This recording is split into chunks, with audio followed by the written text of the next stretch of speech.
friends. So today I'm here to do a wrap up for Smutathon.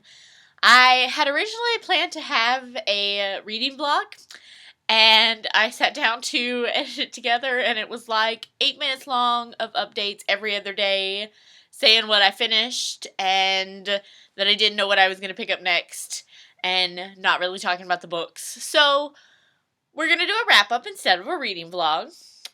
So Smutathon was June 3rd through the 9th, hosted by Riley Marie and Ginger Reed Laney. So they did a bingo card with different, like, tropes and challenges and stuff. So my goal wasn't really to get a bingo. I did actually have a diagonal bingo, though. My goal wasn't to do that, though. My goal was just to see how many of the squares I could mark off. I got 10 of the 16 squares from 4 books that I read. So 4 books in 7 days is not too terrible. I do wish I could have gotten more. I just wasn't in the mood for anything on my TBR, and I didn't have anything that would fit the challenges on my TBR shelf. So the first book I read was Misadventures with My Ex by Shayla Black. What did I count this one as? I counted this one as a second chance, a new to me author, and I finished this one on the first day of the readathon, so it was a finish in a day. I smacked myself. This is about Aaron and West, and on the kind of anniversary of West leaving Aaron at the altar, he shows back up in her life, and he is her new landlord for the, I think it was a coffee shop that she owned. So he shows up, and he's the new landlord, and he has the unfortunate news that she is going to have to close down her business for renovations to the building. Like, the city won't let them operate. I believe they were in LA, and with like earthquake laws and stuff, she has to close down. The building cannot be inhabited while they're trying to do this construction. So Erin is worried about how she's going to live her life, how she's going to pay her bills, how she's going to keep her staff paid so that when she can open up again, they'll come back. And West comes up with this proposition that if she will come be his mistress for, I think it's the 2 months. I don't remember how long they had to be closed, but if she'll come be his mistress for the entire time that they're closed, he will keep her staff paid. He will pay her. So, like, she goes to Las Vegas to be this mistress. I didn't connect with this one as much as the other one that I read was Misadventures with the Boss, and I liked that one a lot. I didn't really like this one that much. It was just kind of meh. I don't know. Something about it didn't really, like, connect with me. I did end up giving it 3 stars, though. It was okay. It just wasn't necessarily for me. The next book I read was The Duchess Deal by Tessa Dare. This one I counted for out of my comfort zone, a host's favorite romance, foreign country, takes place in a foreign country, and from different worlds. This is about the Duke of Ashbury, Ash, who has come home from war badly burned, and his fiancée has called off their wedding. And one day, while he is working, this woman shows up in a wedding dress, and that is Emma, who is the seamstress hired to create his fiancé's wedding dress, who has suddenly, like, just heard that their wedding isn't happening anymore, and she needs to be paid, because all of her bills, her rent, depends on getting paid for this wedding dress that she's made. Ash knows that he needs to produce an heir, so that, I think it's his cousin that wants the land and everything, the land and the title and everything. He knows he needs to produce an heir so that his cousin won't get anything. So he, again, comes up with a proposition for Emma that if she will marry him and produce an heir, she won't have to worry about bills anymore. So he comes up with a plan, and that they will only be, like, husband and wife at nighttime, and once she's pregnant, she will move off to one of his, like, country homes and live there and raise the child. And Emma is having none of that. She's like, nope, we're gonna talk. We're gonna become friends. I don't know who fell for the other first, honestly. It was both kind of to me, they both seemed like they kind of had, like, I don't know why I'm shaking this book like that. To me, it seemed like they both kind of had feelings more than they were letting on at the beginning. I ended up giving this one a 3.5 stars. I really did enjoy this one. I would be interested to read more Tessa Dare. I just don't know if historical romance is going to be high up on my list of things that I want to read. Next, I had my favorite book of the readathon, and that was Intercepted by Alexa Martin. I counted this one as an author of color and a one-word title. This is about Marley, who is the girlfriend of an NFL player.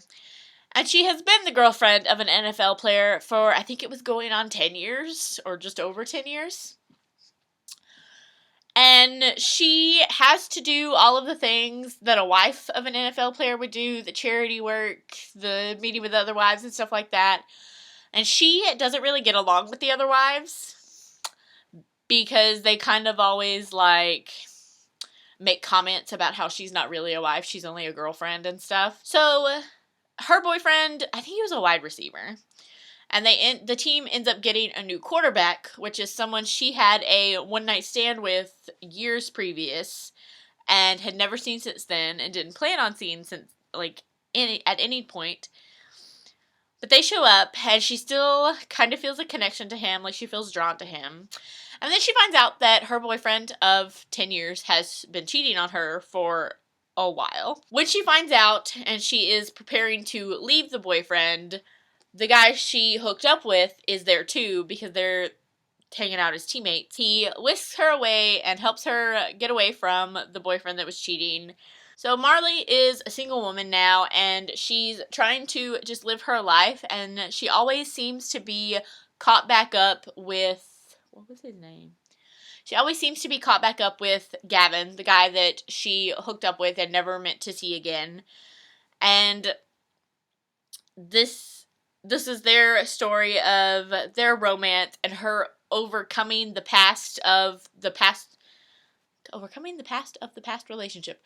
Overcoming the issues from her past relationship so that she can move forward and know who she is and know what she brings to a relationship. I really enjoyed this one. I did give this one 4 stars. It could have been a 5-star, I think. But she did this, like, I really enjoy hashtags, and I'm going to hashtag everything. And so it'd be like a couple of sentences and then hashtag Marley problems. And I'm like, no, don't do that. You're an adult. Anyway, 4 stars. I cannot wait to read the second one because the second one in the series is the synopsis that I was actually interested in.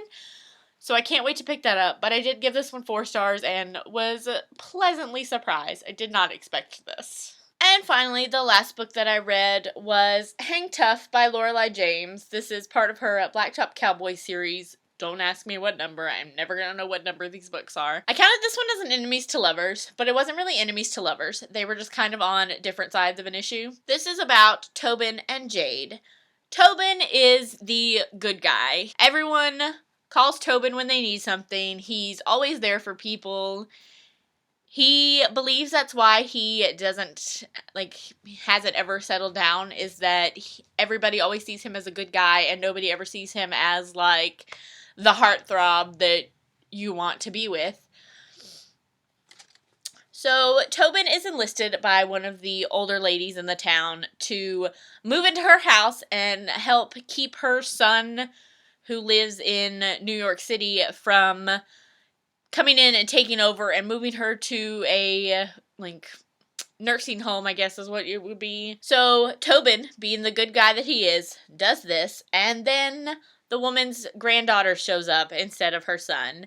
And the granddaughter, Jade, she's a musician, obviously from New York City, but she doesn't know what she wants to do with her life. She's very, like, up in the air about it. They are given a rule that they cannot spend any time together. If one of them is in the room, the other one has to leave. And they butt heads for a little bit, and then they kind of, like, move past it. Like, it wasn't an enemies to lovers. At no point did they hate each other. They were just on different sides of an issue. They were being given different stories from different people about whether or not this older lady was going to be moved into a facility. I gave this one 3 stars, like I've given most of them. My problem with the other ones is that I wanted them to be longer. My problem with this one is that I wanted this one to be shorter. At about halfway, I would say, they were together, and it was just like, nobody tell the grandma because we have to tell her. Nobody tell the grandma because we have to tell her. And it was just very repetitive, and I felt like it could have been trimmed down a little bit. But I did really enjoy it. I am still loving the Lorelei James Blacktop Cowboy series, and I will continue on with it. So those are the books that I read for Smutathon. Again, 4 books in 7 days is not too bad. I do wish I could have gotten more done. Let me know how you did for Smutathon, if you got a bingo, and what books you read. Thank you guys so much for watching, and I'll see you guys next time. Bye!